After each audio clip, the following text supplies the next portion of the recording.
أهلا بيكم مع وصفة جديدة من وصفات هافنز كيتشن بالعربي. النهاردة هنعمل وصفة لذيذة وسهلة جدا، كرات الكفتة المحشية بالجبنة الشيدر.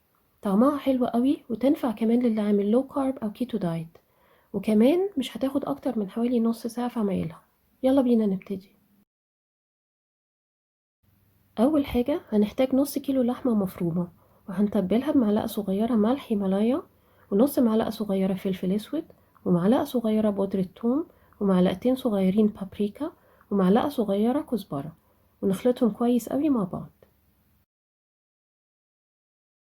ودلوقتي هنجيب السكوب بتاع الآيس كريم عشان يدينا حجم متساوي للكفتة، ونشكلها على شكل كورة. الكمية دي هتعمل معانا حوالي 10 كفتات، ونكون مقطعين مكعبات جبنة شيدر مقاس حوالي 2 سنتي، ونحشي بيها الكفتة بالطريقة دي، ونرصهم في صينية وندهنهم بزيت زيتون، وده هيديها لون حلو قوي بعد ما تستوي.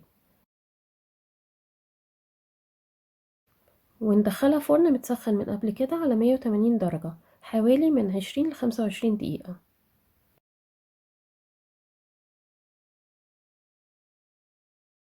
وبس خلاص، الكفتة جاهزة للتقديم، وطبعا لازم تتقدم سخنة عشان الجبنة تكون سايحة.